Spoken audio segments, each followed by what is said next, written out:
am mountain, I am dust, constellations made of us. There's glory in the dirt, a universe within the sand, eternity within a man.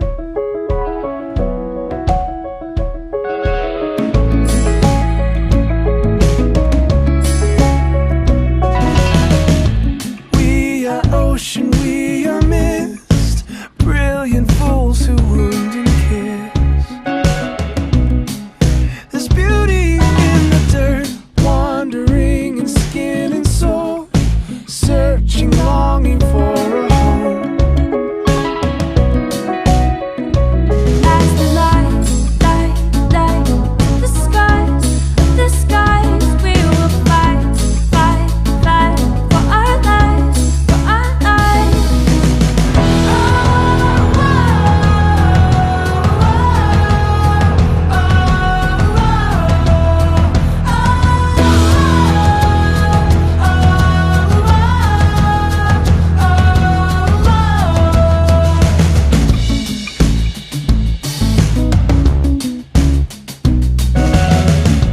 I am mountain, I am dust, constellations made of us.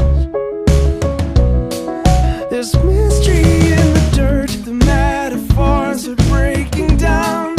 We taste the wind inside a sound. As the lights of the skies, we will fight for our lives, for our lives. As the lights of the skies, we will fight for our lives, for our lives.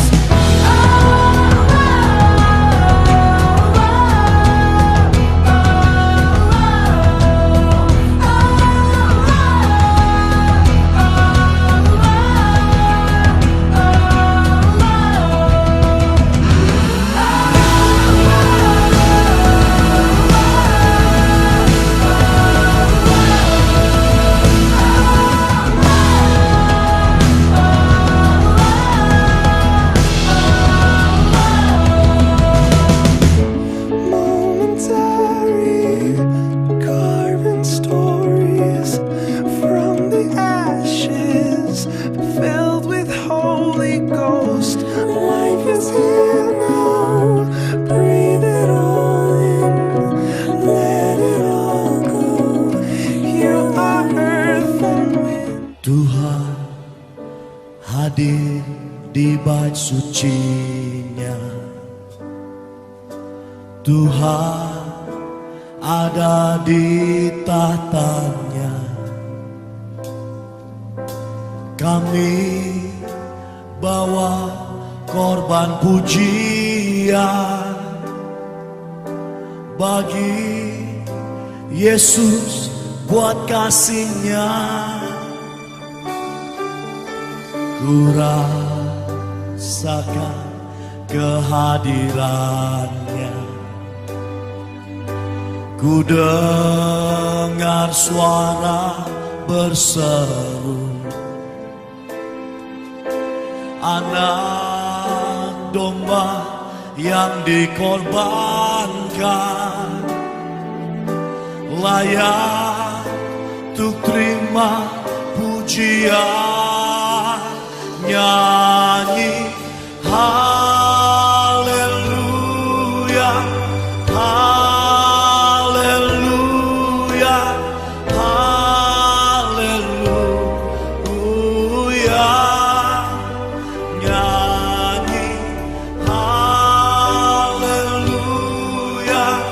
haleluya, haleluya.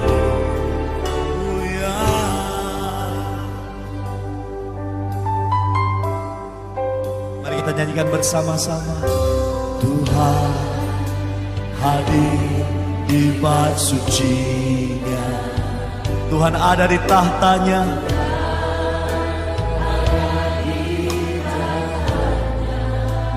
Mari bawa korban pujian-Mu. Bawa Bagi Yesus,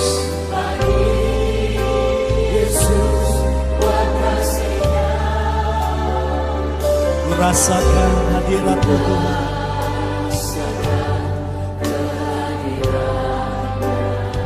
Haleluya. Ku dengar suara berseru anak domba yang dikorbankan.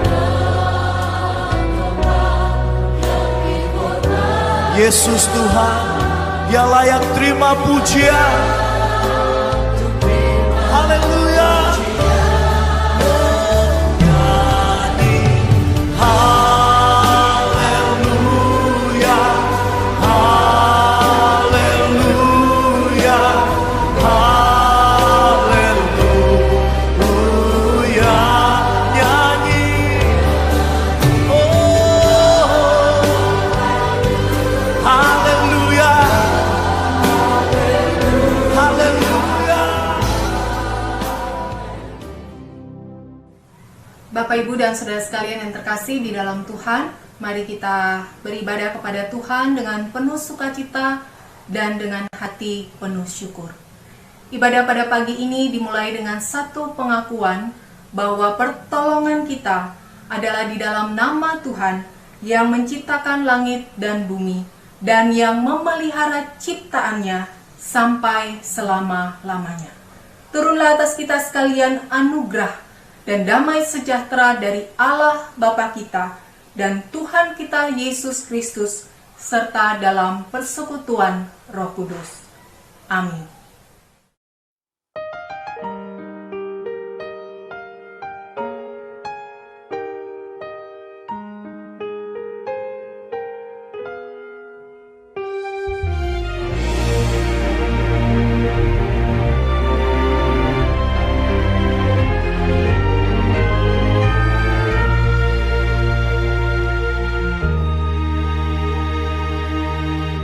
Segala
dan saudara sekalian yang terkasih di dalam Tuhan, sebelum kita masuk lebih jauh dalam ibadah kita pada pagi ini, mari kita datang ke hadapan Tuhan, kita mengaku segala dosa, pelanggaran kita, dan kita mohon pengampunan dari Tuhan. Mari kita berdoa. Ya Tuhan, inilah setiap kami di hadapan-Mu. Kami tertunduk dan malu Tuhan mengakui segala dosa, pelanggaran kami yang sudah kami lakukan di dalam kehidupan kami di sepanjang minggu yang boleh kami lewati. Tuhan, kami mohon pengampunan-Mu atas segala dosa, pelanggaran kami di dalam hati kami, pikiran kami, perkataan-perkataan kami maupun perbuatan-perbuatan kami. Kami mohon Tuhan, Kau berkenan menyucikan, menguduskan setiap kami, agar kami boleh layak datang di hadapan Tuhan. Dan kami mohon Tuhan, Engkau yang akan terus memperbaharui hati kami dan hidup kami, agar kami boleh senantiasa dan terus bertumbuh menjadi anak-anak Tuhan, yang sungguh-sungguh hidup memuliakan nama Tuhan, dimanapun kami berada. Terima kasih ya Tuhan untuk kasih dan pengampunan-Mu yang Kau nyatakan bagi kami. Dan ajar kami Tuhan untuk senantiasa hidup seturut dengan kehendak Tuhan, untuk senantiasa hidup menyenangkan hati Tuhan, dan hidup memuliakan nama Tuhan. Terima kasih Bapa, terpujilah nama-Mu. Di dalam nama Tuhan Yesus kami berdoa, kami bersyukur. Amin. Berita anugerah bagi setiap kita diambil dari kitab Yehezkiel pasal 36 ayat 26. Demikian firman Tuhan. Kamu akan kuberikan hati yang baru dan roh yang baru di dalam batinmu. Dan aku akan menjauhkan dari tubuhmu hati yang keras dan kuberikan kepadamu hati yang taat. Demikian berita anugerah dari Tuhan. Terpujilah Tuhan yang mengasihi kita dan yang memperbaharui hati dan hidup kita, memberikan kepada kita hati yang baru, hati yang taat, agar kita sebagai anak-anaknya boleh senantiasa hidup taat kepadanya di dalam hidup kita. Amin. Engkaulah segalanya dalam kehidupan kami. Engkaulah pujaan kami, sembah kami, pujian kami Tuhan.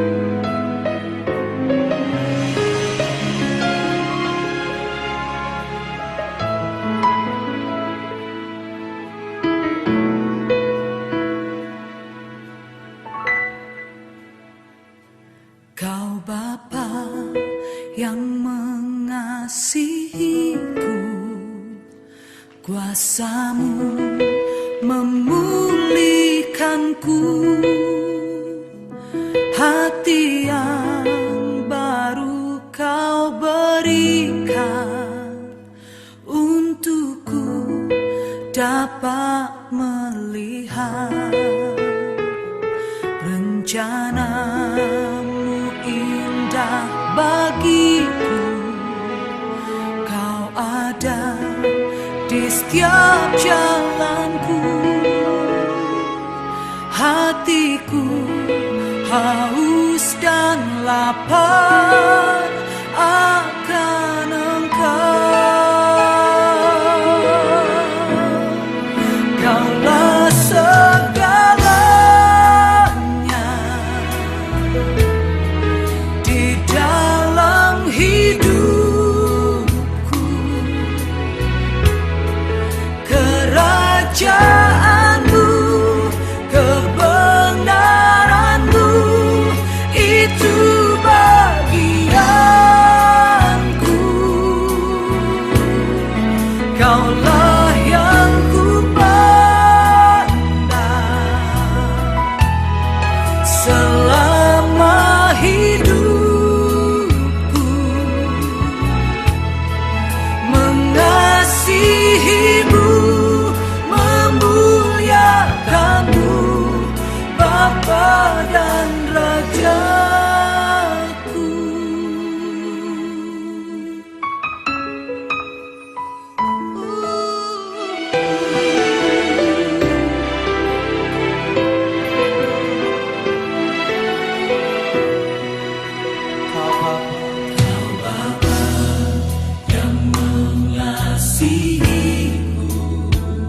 kuasamu memulihkanku, hati yang baru kau berikan, untukku dapat melihat rencanamu indah bagiku, sungguh indah ada di setiap jalanku. Hatiku haus dan lapar akan Engkau. Sebab itu kami katakan, Kaulah segalanya di dalam hidup. Kerajaanmu, kebenaranmu, itu bagianku. Kaulah yang kupandang selama hidup.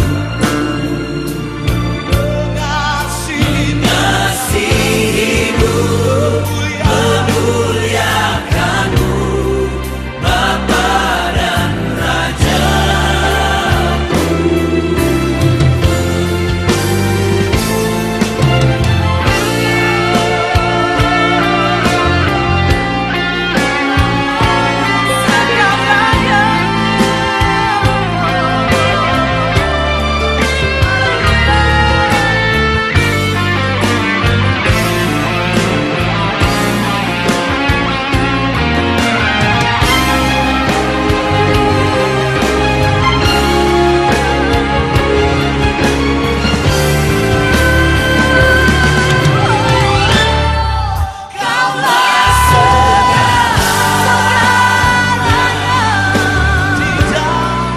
Di dalam hidup, ya Tuhan, kerajaanmu, kebenaranmu, itu bagianku.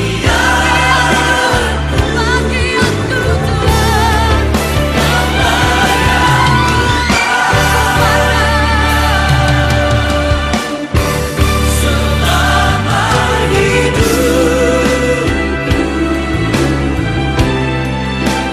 mengasihimu, memuliakanmu, Bapa dan Rajaku. Mengasihimu, memuliakanmu, Bapa dan Raja.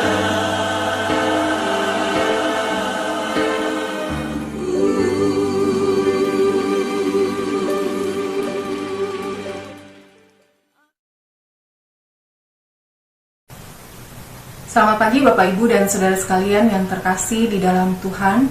Kita bersyukur kepada Tuhan untuk waktu dan kesempatan pagi hari ini di mana kita boleh bersama-sama beribadah kepada Tuhan. Bapak Ibu Saudara, kita akan bersama-sama membaca dan merenungkan firman Tuhan. Tapi sebelumnya mari kita berdoa terlebih dahulu. Mari kita berdoa. Bapa di dalam surga, kami sungguh mengucap syukur karena hari lepas hari Tuhan senantiasa memimpin menyertai kehidupan kami. Tuhan tidak pernah meninggalkan kami di dalam keadaan apapun yang kami alami. Kami bersyukur Tuhan karena kasih dan kebaikan Tuhan sungguh nyata dan melimpah di dalam kehidupan kami.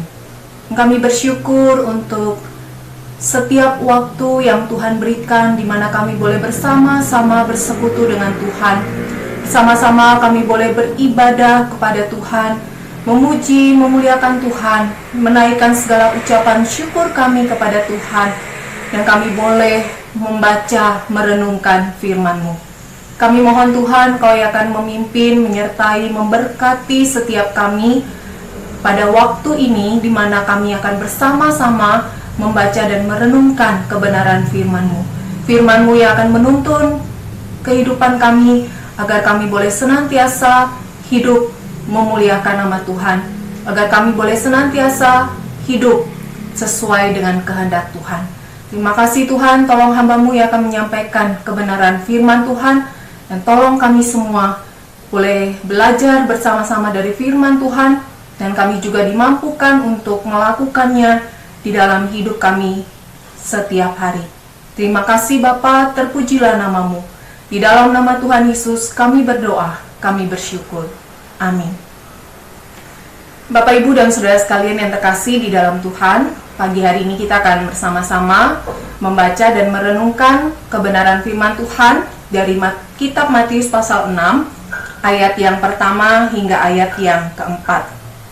Matius pasal 6, ayat yang pertama hingga ayat yang keempat. Dan satu bagian lagi saya mengajak Bapak Ibu sekalian membuka dari kitab Amsal pasal 4 ayat 23. Matius pasal 6 ayat yang pertama hingga ayat yang keempat. Demikian firman Tuhan. Ingatlah, jangan kamu melakukan kewajiban agamamu di hadapan orang, supaya dilihat mereka. Karena jika demikian, kamu tidak beroleh upah dari Bapamu yang di sorga. Jadi apabila engkau memberi sedekah, janganlah engkau mencanangkan hal itu, seperti yang dilakukan orang munafik di rumah-rumah ibadat dan di lorong-lorong, supaya mereka dipuji orang. Aku berkata kepadamu, sesungguhnya mereka sudah mendapat upahnya. Tetapi jika engkau memberi sedekah, janganlah diketahui tangan kirimu apa yang diperbuat tangan kananmu. Hendaklah sedekahmu itu diberikan dengan tersembunyi, maka Bapamu yang melihat yang tersembunyi akan membalasnya kepadamu. Kita akan baca bersama-sama bagian yang kedua dari Amsal 4 ayat 23. Saya mengajak Bapak Ibu dan Saudara sekalian, mari kita membacanya bersama-sama bagian ini, Amsal 4 ayat 23. Demikian firman Tuhan. Jagalah hatimu dengan segala kewaspadaan, karena dari situlah terpancar kehidupan. Demikian pembacaan firman Tuhan. Bapak, Ibu, dan Saudara yang terkasih di dalam Tuhan, berbahagia setiap kita yang mendengarkan firman-Nya, yang memelihara dan juga yang melakukannya di dalam kehidupan kita setiap hari. Bapak, Ibu, dan Saudara yang terkasih di dalam Tuhan, kalau kita baca di dalam kitab Matius pasal 6 ayat yang pertama hingga ayat yang keempat tadi, Matius pasal 6 ayat yang pertama hingga ayat yang keempat ini merupakan perkataan Tuhan Yesus dalam khotbah di bukit. Tuhan Yesus mengajarkan agar kita tidak melakukan kewajiban keagamaan dan perbuatan baik agar kita dilihat oleh orang banyak. Bapak, Ibu, dan Saudara, pada masa Tuhan Yesus, kita mengenal orang-orang Farisi yang seringkali berlaku munafik di dalam kehidupan keagamaan mereka. Mereka berdoa di rumah ibadat, di tengah keramaian, di lorong-lorong, agar kegiatan keagamaan mereka dilihat orang banyak, dengan maksud orang banyak memuji mereka. Jadi apa motivasi kegiatan keagamaan mereka? Yaitu sebuah pujian, penghargaan dari manusia. Dan di dalam memberikan persembahan, barangkali mereka tidak meletakkan uang persembahan di dalam kantong mereka dengan perlahan, tetapi mereka membuka kantong uang mereka, mereka mencurahkan uang logam mereka sehingga jatuh dengan suara bergemerincing. Dan Bapak, Ibu, Saudara, hal itu tentu akan mengundang perhatian orang-orang di sekitar mereka, dan orang banyak melihat mereka memberikan banyak persembahan dan kemudian memuji mereka. Dan itu yang mereka inginkan, dan mereka benar-benar memperoleh apa yang mereka inginkan. Bapak, Ibu, dan Saudara sekalian, kalau kita membaca di dalam Matius 6 ayat yang ketiga, dikatakan, tetapi jika engkau memberi sedekah, janganlah diketahui tangan kirimu apa yang diperbuat tangan kanan. Bapak Ibu Saudara, hari ini tangan kanan memberi, tangan kiri memegang HP, memfoto selfie, dan menguploadnya di media sosial. Bukan sekedar orang-orang di sekitar saja yang tahu, tetapi semua orang, bahkan di belahan dunia yang lain pun bisa tahu apa yang kita lakukan. Bapak, Ibu, dan Saudara sekalian, tentu kita bisa saja berdalih dengan mengatakan ya agar perbuatan baik kita dapat menjadi contoh, dapat menjadi inspirasi bagi orang lain. Bapak, Ibu, Saudara, tentu ini baik. Tetapi mari kita juga perlu menyelidiki isi hati kita. Jika netizen menghujat atau memberikan komentar miring, apakah kita marah? Bapak, Ibu, dan Saudara yang terkasih di dalam Tuhan, seseorang yang memperoleh apa yang mereka inginkan tentu akan bergembira. Nah, tetapi menariknya kalau kita baca di dalam Matius 6 ayat yang pertama bagian B dan juga di ayat yang kedua bagian B, menariknya Tuhan Yesus mengatakan, karena jika demikian kamu tidak beroleh upah dari Bapamu yang di sorga, dan sesungguhnya mereka sudah mendapat upahnya. Bapak, Ibu, Saudara, Tuhan Yesus jelas mengatakan bahwa bagi orang-orang semacam itu tidak akan menerima upah dari Bapa di sorga.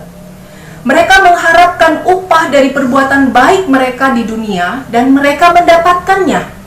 Mereka tidak menerima upah dari sorga. Jadi apakah perkataan Tuhan Yesus ini mengajarkan kepada kita, Bapak, Ibu, Saudara, agar kita mencari upah di sorga dan jangan mencari upah di dunia? Jadi jika demikian, Bapak, Ibu, Saudara, apakah motivasi perbuatan baik kita itu adalah upah? Jika tidak upah di dunia, ya upah di sorga. Tetapi ujung-ujungnya juga upah. Lalu bagaimana dengan perbuatan baik sebagai ucapan syukur? Bapak, Ibu, dan Saudara sekalian yang terkasih di dalam Tuhan, salah satu tema yang mencolok di dalam Matius 6 ayat yang pertama hingga ayat yang ke-6 adalah Bapa yang tersembunyi melihat yang tersembunyi. Bapa yang tersembunyi melihat perbuatan-perbuatan kita yang tersembunyi dari mata orang lain. Bukan sekedar perbuatan kita yang tersembunyi dari mata orang lain, tetapi juga isi hati kita yang tersembunyi pun Bapa kita di sorga melihat. Bapak, Ibu, dan Saudara sekalian, mengapa orang-orang munafik memamerkan kegiatan keagamaan dan kebaikan mereka di hadapan orang banyak? Karena ada motivasi tersembunyi di dalam hati mereka, yaitu menginginkan pujian dan penghargaan dari manusia. Dengan memikirkan apa yang dilihat oleh manusia, mereka sebenarnya memikirkan keduniawian. Seakan-akan pujian dari sesama lebih penting dari perkenanan Tuhan yang menyukai ketulusan hati di dalam perbuatan baik. Bapak, Ibu, dan Saudara, hilangnya penghargaan dan pujian atas kebaikan-kebaikan kita merupakan sebuah ujian ketulusan. Sebuah ujian untuk melihat isi hati kita yang tersembunyi. Orang-orang munafik melahirkan perbuatan-perbuatan munafik yang mengalir dari isi hati mereka yang munafik. Perbuatan mereka dengan berdoa di lorong-lorong, memamerkan kesalehan palsu mereka adalah sesuatu yang mengalir dari isi hati mereka. Maka tidak heran jika penulis Amsal mengatakan di dalam Amsal 4 ayat 23 yang kita baca tadi, jagalah hatimu dengan segala kewaspadaan, karena dari situlah terpancar kehidupan. Bapak, Ibu, dan Saudara sekalian yang terkasih di dalam Tuhan, hati merupakan kualitas internal manusia, di mana manusia berpikir, merasakan, dan berkehendak. Apa yang kemudian manusia pikirkan, rasakan, dan kehendaki dinyatakan di dalam perbuatan-perbuatan mereka sesuai dengan isi hati mereka. Bapak Ibu Saudara, benar isi hati manusia memancarkan kehidupan yang nampak. Maka kita dinasehatkan untuk menjaga hati kita dengan penuh kewaspadaan. Bapak Ibu Saudara sekalian yang terkasih di dalam Tuhan, mengapa kita harus waspada terhadap hati kita sendiri? Karena manusia lebih condong melihat apa yang nampak oleh mata. Bapak Ibu Saudara, ketika Samuel diperintahkan Allah untuk mengurapi calon pengganti Saul, dia pergi ke rumah Isai. Salah satu anak Isai akan menjadi raja, tetapi yang mana?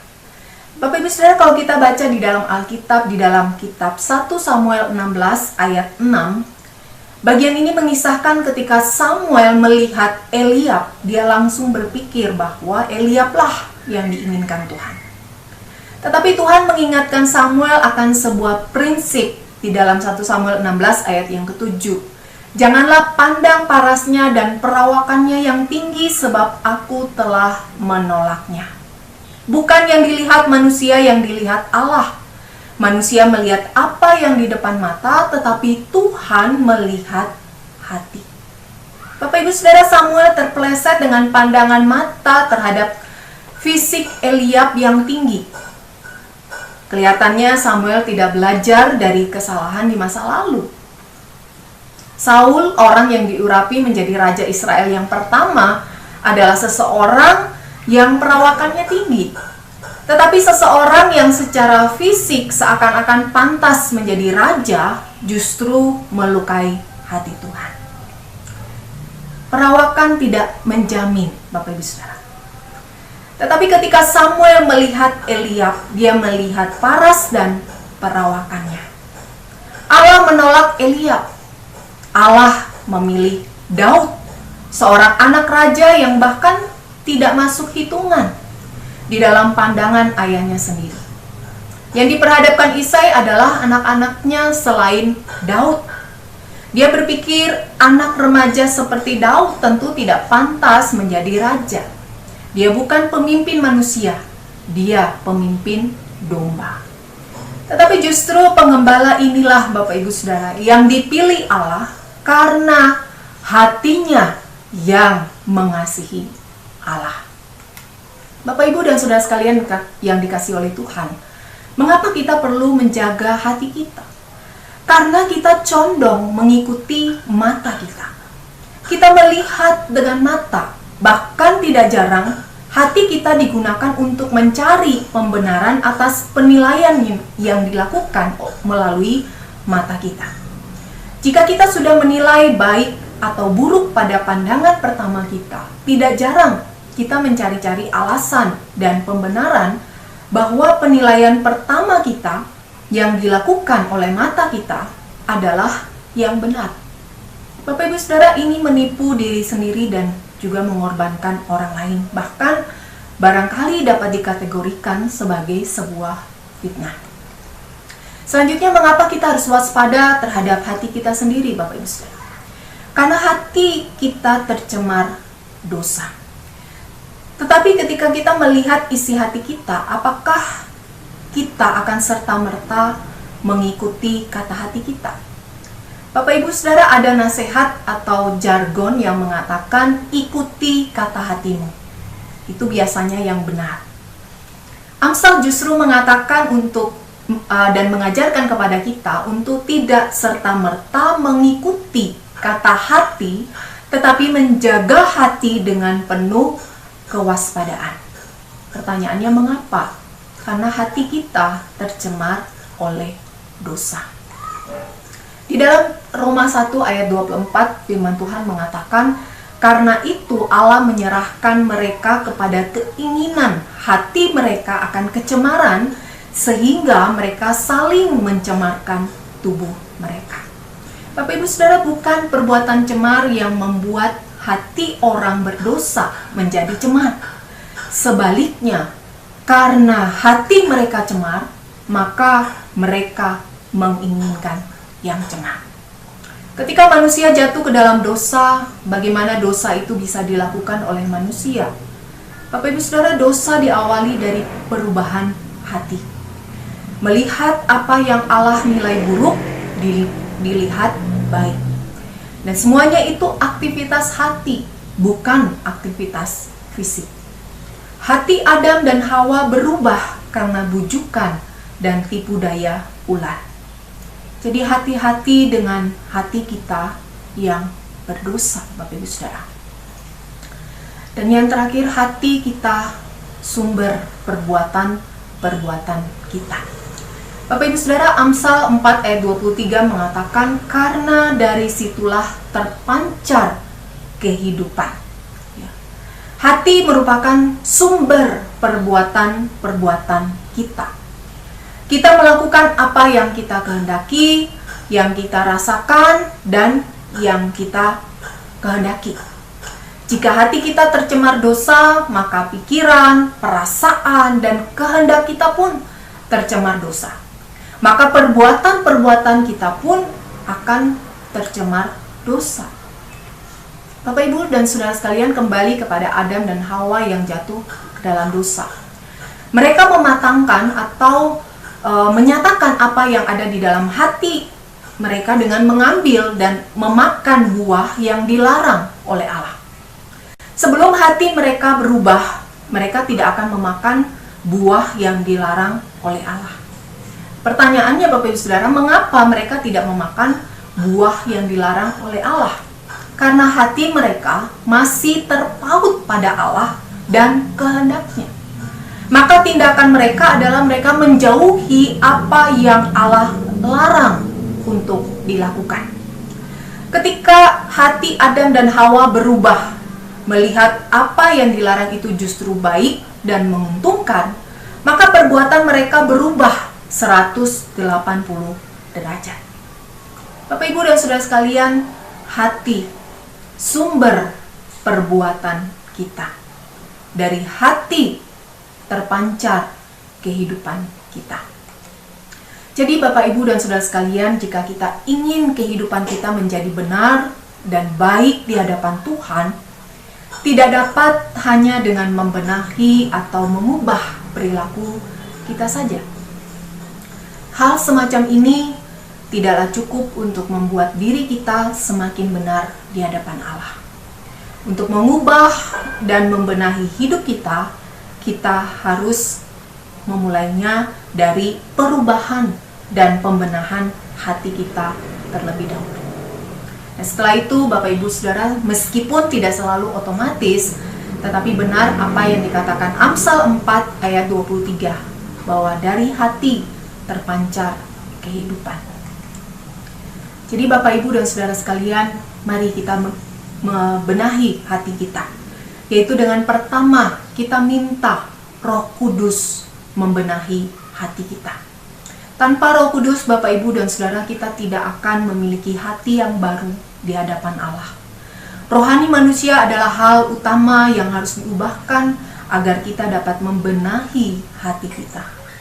Roh Kudus menguasai hati kita. Dia harus tinggal di dalam hati kita untuk mengingatkan kita, memberikan tuntunan dan kekuatan agar kehidupan kita semakin hari semakin berkenan di hadapan Allah. Tanpa Roh Kudus, Bapak Ibu dan Saudara, seseorang mungkin secara fenomena dapat menjadi seorang yang baik secara karakter dan moral. Tetapi tanpa Roh Kudus, seseorang tidak mungkin memiliki dasar rohani yang benar atas perubahan karakter dan moralnya. Bapak Ibu dan Saudara sekalian, kerohanian bukan sekedar masalah karakter dan moral.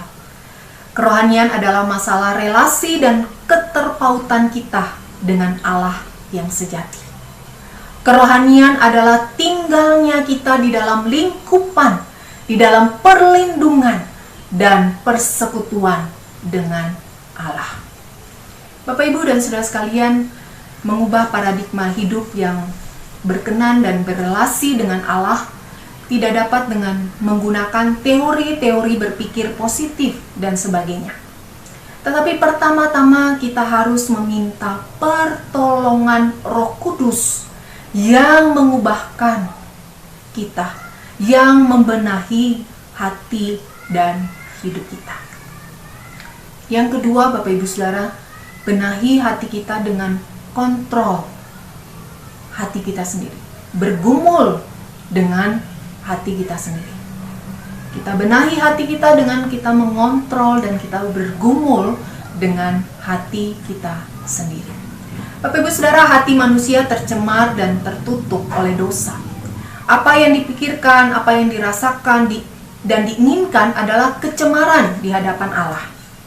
Jadi kita bukan sekedar waspada dan berhati-hati dengan orang lain saja karena mereka adalah manusia berdosa.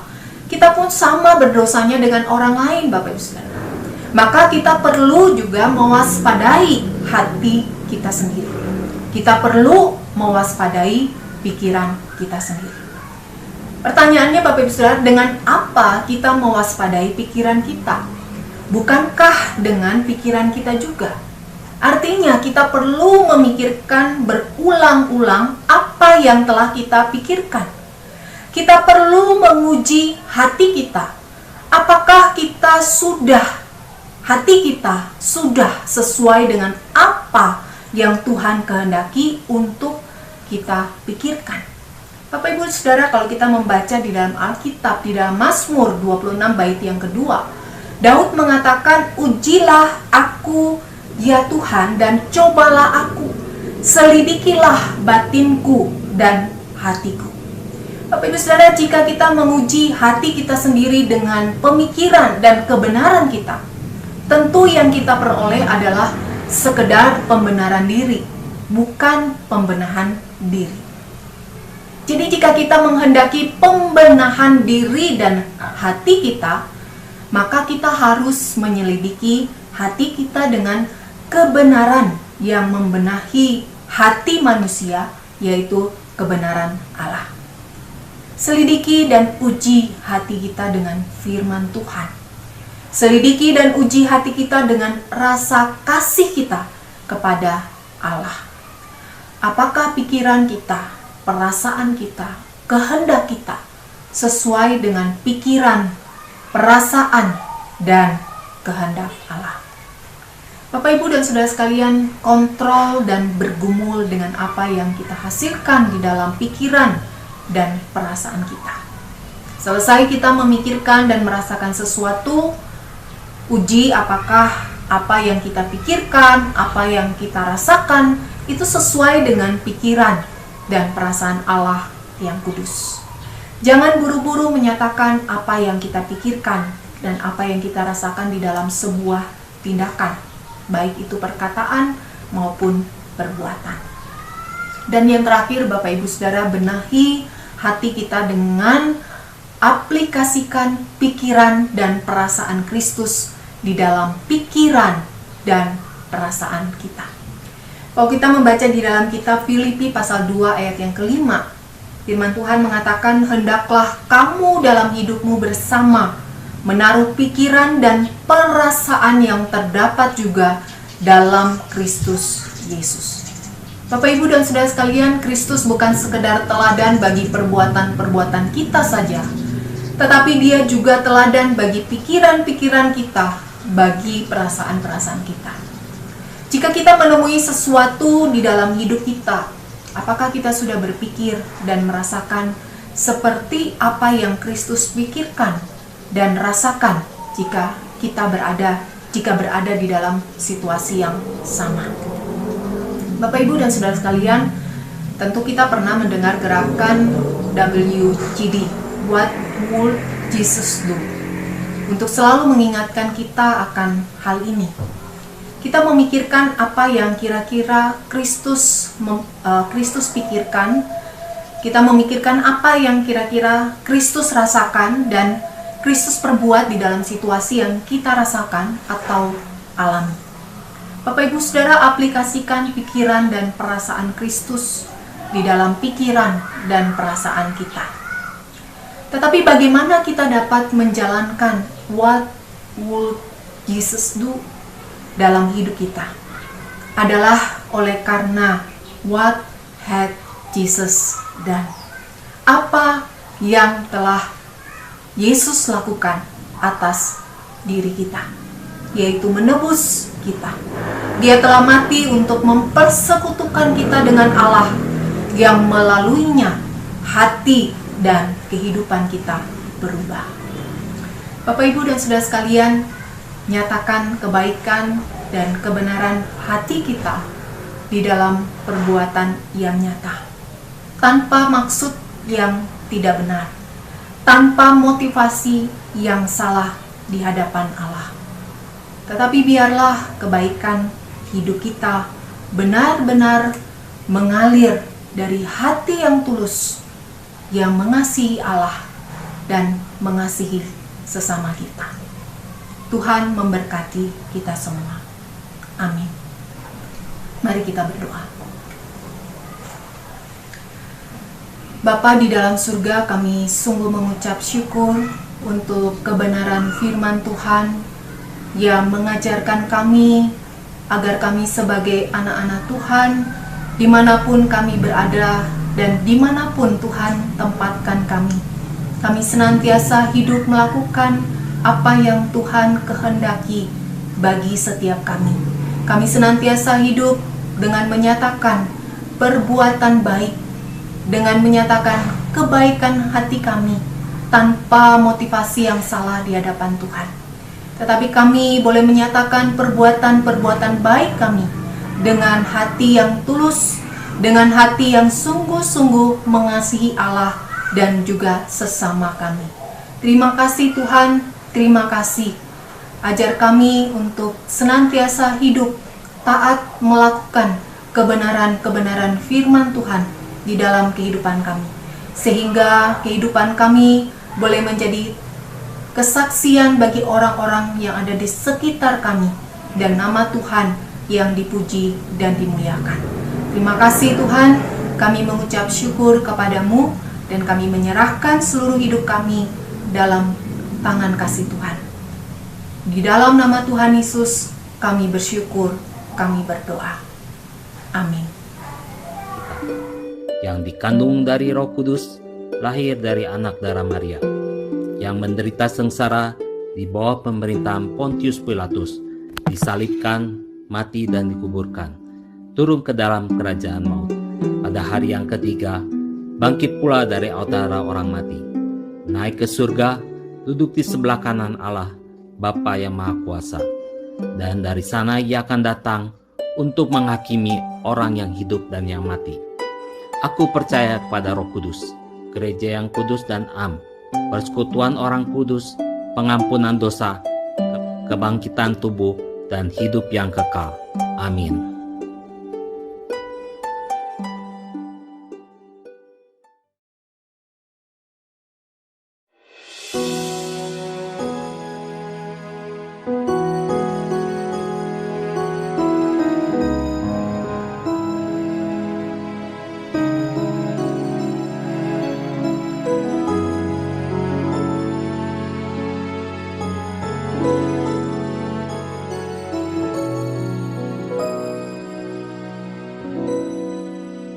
Betapa ku mencintai segala yang telah terjadi.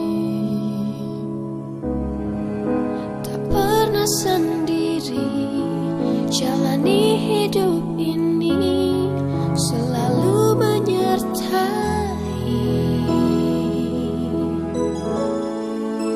Betapa ku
Bapak, Ibu, dan Saudara sekalian, kita bersyukur kepada Tuhan yang telah memimpin, menyertai, dan memberkati seluruh ibadah kita di pagi hari ini. Dan saat ini kita akan kembali ke dalam aktivitas kita masing-masing dan menjalani kehidupan kita masing-masing di minggu yang baru yang Tuhan anugerahkan bagi setiap kita. Dan mari kita terus dan senantiasa hidup berpengharapan di dalam Tuhan, dan mari kita menyatakan kebaikan-kebaikan hati kita yang mengalir dari hati yang mengasihi Tuhan dan sesama kita. Saat ini mari kita arahkan hati kita dan kita terima berkat dari Tuhan. Tuhan memberkati kita dan melindungi kita. Tuhan menyinari kita dengan wajah-Nya dan memberi kita kasih karunia. Tuhan menghadapkan wajah-Nya kepada kita dan memberi kita damai sejahtera mulai dari hari ini sampai selama-lamanya. Amin.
Diberkati dari kasih.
Yesus. Dia tak pernah tinggalkanku, setia menopangku, berseru berharap dalam Yesus. Ajaib Kau Tuhan, penuh kuasa, sanggup pulihkan keadaanku. Dalam tangan-Mu seluruh hidupku tak akan goyah selamanya.